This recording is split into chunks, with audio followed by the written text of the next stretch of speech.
According to the Quran, Muhammad was accused of stealing various stories. For example, in Quran 25:5 we read, "And they say, legends of the former peoples which he has written down, and they are dictated to him morning and afternoon." The fact of the matter is many stories of the Quran have been traced back to various uninspired texts. That much of the Quran was plagiarized from earlier uninspired Jewish, Christian, and Gnostic texts has been proven in W. St. Clair Tistall's book, The Original Sources of the Quran, and other works. Such uninspired original texts include apocryphal Gospels, Midrashim, Targumim, and apocryphal Gnostic works. The Quran mentions various biblical figures, yet many of its stories about these figures are not found in the inspired Jewish and Christian scriptures. Well, where then do they come from? He got wrong. Muhammad taught Alexander the Great was a righteous Muslim who believed in and obeyed Allah. In Surah 18 of the Quran, Dhul Qarnayn, which means two horns, is said to be a man who had Allah's support, was holy and righteous, and believed in and worked with and obeyed Allah. There is much evidence the author of the Quran viewed this Dhul Qarnayn as Alexander the Great. First, many of Islam's greatest commentators of the Quran affirm these verses are about Alexander the Great.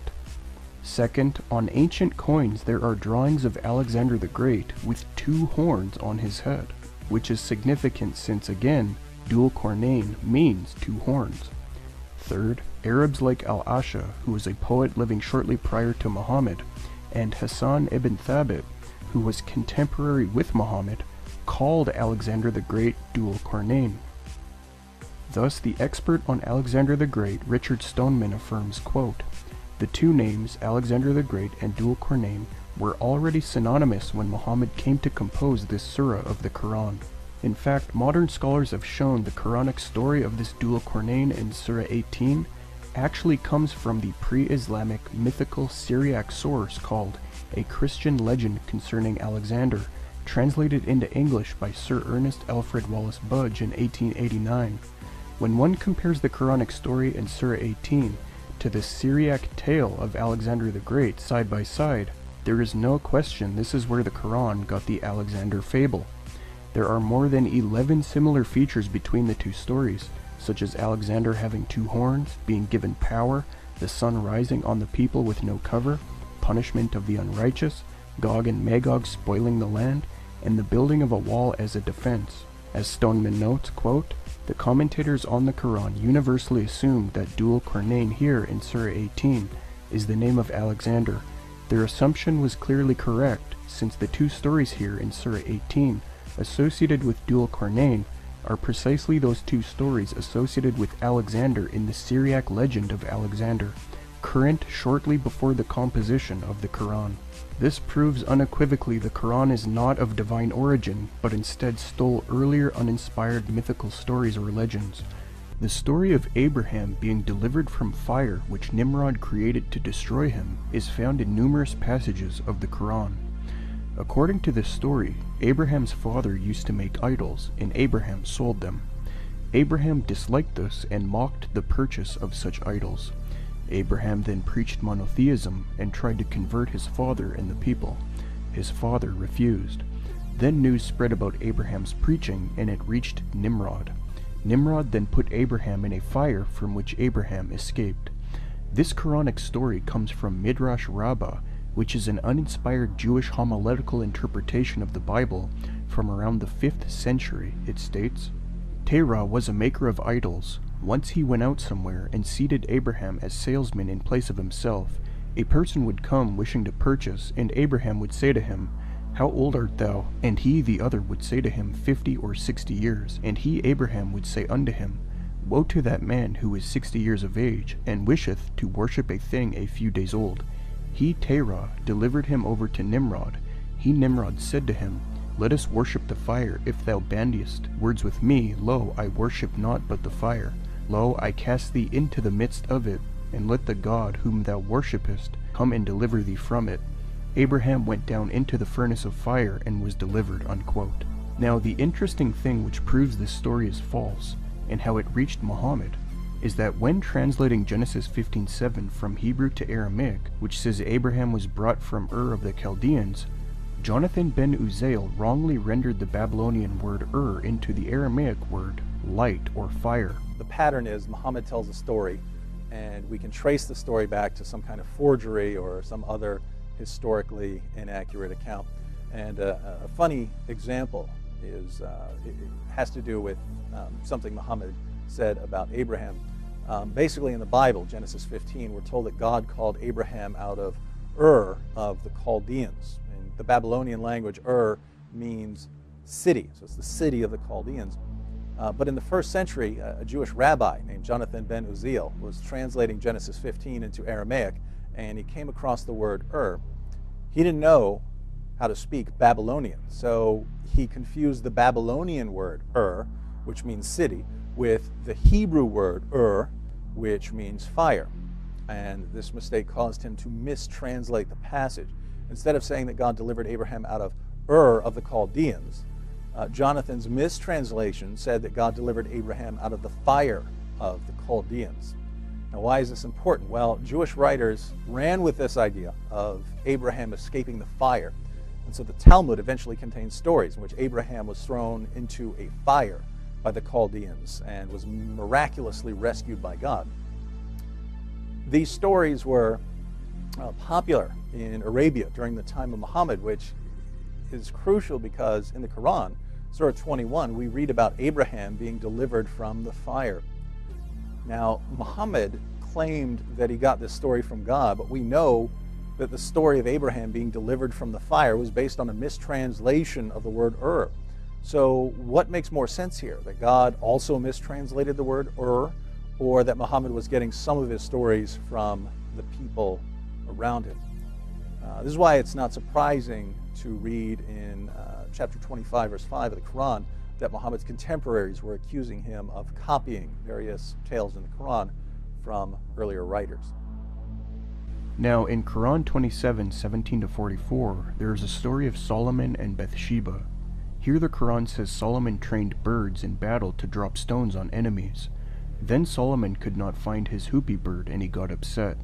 But the hoopy bird then came to Solomon talking to him, and told him about this woman named Queen Bathsheba. Then Solomon sent the hoopy bird with a letter to give Bathsheba. After a quarrel, Bathsheba ended up at Solomon's palace, and when entering Solomon's court, she lifted up her dress, uncovering her legs, because she thought the floor was made of water, when really it was made of glass.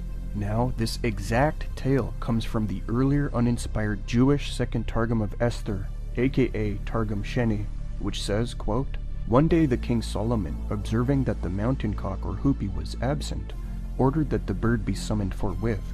When it arrived, it declared that it had for 3 months been flying higher and thither, seeking to discover some country not yet subjected to Solomon, and had at length found a land in the east exceedingly rich in gold, silver, and plants, whose capital was called Ketor, and whose ruler was a woman known as the Queen of Saba, Sheba. The bird suggested that it should fly to the queen and bring her to Solomon. The king approved this proposal, and Solomon accordingly caused a letter to be tied to the hoopy's wing. On being informed of her arrival, Solomon sent his chief minister, Benaiah, to meet her, and then seated himself in a glass pavilion. The queen, thinking that the king was sitting in water, lifted her dress, which caused Solomon to smile, unquote. So clearly this is the exact story found in the Quran. Because of this Targum's reflection of persecution from Byzantine Catholics, and due to linguistic reasons, the Targum expert Bernard Grossfield dates it to the early 7th century, at the end of the Byzantine period, before the rise of Islam. This dating is confirmed by the German scholar Beat Ego. In fact, the Encyclopedia of Religious and Philosophical Writings in Late Antiquity, edited by Jacob Neusner and Alan Jeffrey Avery Peck, notes most scholars today agree with this dating. Since this Targum was composed prior to the rise of Islam and later spreading of the Quran, it could not have borrowed the story from the Quran. The Quran borrowed the silly tale from the Targum orally. Now in Quran 19:22-26, a story is told of Mary being pregnant with Jesus and then traveling to a far place to give birth, where she then rests under a palm tree. God tells her to shake the trunk of the tree so dates would drop from it.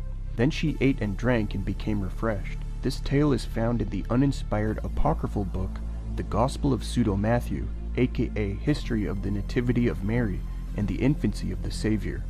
It says, quote, Mary was fatigued by the excessive heat of the sun in the desert, and seeing a palm tree, she said to Joseph, Let me rest a little under the shade of this tree. She looked up to the foliage of the palm, and saw it full of fruit, and said to Joseph, I wish it were possible to get some of the fruit of this palm. And Joseph said to her, I am thinking more of the want of water, because the skins are now empty, and we have none wherewith to refresh ourselves and our cattle.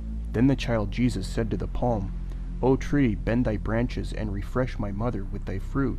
And immediately at these words the palm tree bent its top down to the very feet of the Blessed Mary, and they gathered from its fruit, with which they were all refreshed. Unquote. Again, this is the same story.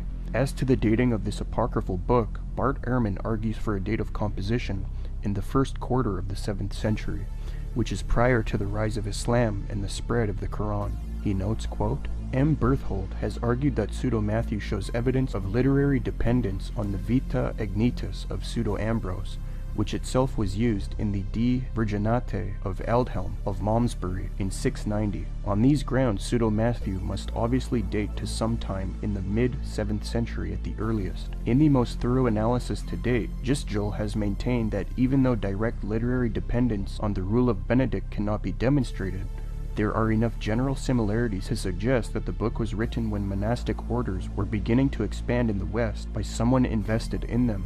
Largely on these grounds, he makes a convincing argument that the text was produced in the first quarter of the 7th century by a monk in the Latin-speaking West. Unquote. Thus again, we have the Quran orally borrowing fables from uninspired earlier books. Next, in various Quranic verses, we see Jesus speaking in his cradle. For example, Quran 19:29-30 says, quote, But she pointed to him. They said, How should we speak to one who is a child in the cradle? He said, I am indeed a servant of Allah. He has given me the book and made me a prophet, and he has made me blessed wherever I may be, and he has enjoined on me prayer and poor rate as long as I live. The idea of Jesus speaking to his mother from his cradle comes from the Arabic Gospel of Infancy of the Savior. In that document we read, quote, Jesus spoke, and indeed, when he was lying in his cradle, said to Mary his mother, I am Jesus, Son of God, the Logos, whom thou hast brought forth, as the angel Gabriel announced to thee, and my Father has sent me for the salvation of the world. Unquote. Muhammad simply altered the wording to fit his theology. This document is dated from the 5th to 6th century. The same idea of Jesus speaking from the cradle can also be found in the earlier Infancy Gospel of Thomas, which the aforementioned Arabic Gospel of Infancy utilized. The Infancy Gospel of Thomas says, Being an infant, he, Jesus, uttered such things. This document is dated to the end of the 2nd century. It is a Gnostic text, and its story of Jesus speaking as an infant with wisdom was made up or invented to promote the Gnostic idea of Jesus' extraordinary gnosis or wisdom. Thus, Muhammad incorrectly assumed these uninspired apocryphal invented Gnostic tales he heard orally were reliable and included them into the Quran. What a disaster! Again, Muhammad did not have the Bible translated into Arabic, so he could not check if such stories were reliable and biblical. Now, in Quran 349 and 5:109-110, we are told about Jesus creating birds out of dust and then breathing life into them. This idea comes from the same sources just mentioned. The accounts state, quote, He, Jesus, had made figures of birds and sparrows, which flew when he told them to fly. And then he took from the bank of the stream some soft clay and formed out of it 12 sparrows, and there were other boys playing with him. Then Jesus clapped together the palms of his hands, called to the sparrows, and said to them, Go, fly away, and while you live remember me. Now in Quran 18:8-25, we are told about the legend of the companions of a cave. In this story, a group of 7 youths and their dog take refuge in a cave from danger, and miraculously they are able to sleep in it for about 300 years, after which they wake up and leave. This legend of 7 sleepers or companions in a cave actually comes from 2 uninspired Syriac homilies of Jacob of Sirach in the late 6th century, as well as Gregory of Tours' Latin version from the late 6th century. The story spread rapidly into other languages after its composition, showing how attractive the silly legend was. Lastly, the story of Iblis, i.e. Satan and Adam, is found in various texts of the Quran. In this tale, God commands the angels to prostrate before Adam, but Satan refuses because he said he is better than Adam since Adam was only created from clay. Then Satan is expelled from heaven. Now the expert on Quranic origins and oral composition, Andrew Bannister, tells us which uninspired pre-Islamic texts this story comes from. Quote, "The oldest extant version of this story is found in the Vitae Adei et Evei, 13.1 to 16.3, which some scholars argue could originally be as old as 100 BC, although the current Latin text dates to circa AD 400. In this version, the story is told in the first person, with Satan explaining to Adam why he was cast out of heaven. Satan reports that it was Michael who had brought Adam before the angels and commanded them to worship him. Satan refused, protesting that Adam was younger and inferior, so Adam should be worshipped by him. Michael continued to insist upon obedience, but Satan and many angels refused, following which God cast them out of heaven. There are many Jewish versions of Iblis and Adam, including allusions to the tale in both 2nd Enoch and a myriad rabbinic uses of the story. Ginsburg discusses these, several of which combine it, and the account of Adam naming the animals, as does Surah 2. Satan protests to God that he and the angels had been created from Shekinah glory itself and were now being asked to prostrate to a thing made from dust. It is at this point that God asks Satan to demonstrate his superiority by naming the animals. He fails, Adam succeeds, and Satan is cast out of heaven. Bannister also notes the story is found in some uninspired Christian documents like the 3rd century the Gospel of Bartholomew, 4:51-55, and the 6th century the Book of the Cave of Treasure. Bannister concludes, quote, "Thus it is clear that various forms of the Iblis and Adam story enjoyed a wide provenance in the centuries preceding Islam and were well known within both Jewish and Christian communities. When the Quran emerged in the 7th century, it did so in an oral culture in which biblicist traditions were freely circulating, and thus there existed a large pool of commonly known stories and traditions to fish from." Unquote. In fact, to seal the deal, Bannister has shown the 3 common elements that appear in all 7 Quranic versions of the story are the same 3 common elements present in the pre-Islamic sources which tell the story. This proves the Quran lifted this fable from these earlier sources. Now, the only difficulty is that although all these various stories we mentioned are the same, there is no textual overlap when you examine the Quran and the stories in these pre-Islamic documents side by side. In other words, Muhammad or someone he knew did not copy from the original documents word for word. This is where Andrew Bannister's new research comes into play. In his groundbreaking book, An Oral Formulaic Study of the Quran, which is based on his PhD work, he proves not only that the Quran was recited and transmitted orally, but that it was actually composed orally in live performance with formulaic diction, i.e. short repeated phrases or groups of words that can be reused to express a key idea. This shows Muhammad was an oral performer or preacher, fishing from a pool of oral material in his culture, which can be traced back to these uninspired Jewish, Christian, and Gnostic texts. With the help of computerized linguistic analysis, Bannister has proven this. He notes, quote, "Oral formulaic analysis proceeds by analyzing a text looking for the presence of repeated formulaic phrases in a text. Formulaic diction is a tool frequently used by oral performers to facilitate composition at speed, live in performance. To further establish this, Bannister also established the oral culture surrounding the Quran and the existence of folk memory in Islamic sources, i.e. Muhammad's ability to produce Quranic sayings as necessity demanded it, often in response to a question or challenge from an audience. His conclusion based on his study is that large portions of the Quran were constructed live in oral performance based on earlier oral legends. Some features in the Quranic stories he brought out proving this are performance features, multiple versions of the same story exhibiting flexibility and fluidity in their telling, frequent audience asides scattered throughout the Quran, and also highly elusive referencing. He found the Quran's overall formulaic density ranges from 52.18% to 23.55%. A density comfortably beyond 20% is often considered to indicate formulaic borrowing, or that a text was composed orally from stock phrases or elements. Formulaic density refers to the percentage of a given text that consists of short, repeated phrases, indicating oral composition. he found there are 99 surahs of the Quran with a formulaic density of 20% or higher. 69 of these have a formulaic density of 40% or higher. 45 of these have a formulaic density of 50% or higher. 14 of these have a formulaic density of 16% or higher. And one surah, Surah 61, has a formulaic density of 77% or higher. This is groundbreaking and shows the Quran is not from God. Instead, Muhammad composed its surahs in performance fashion, using common oral formulas borrowed from fables or stories, traced back to uninspired apocryphal Jewish, Christian, and Gnostic texts. This destroys the Quran and Islam.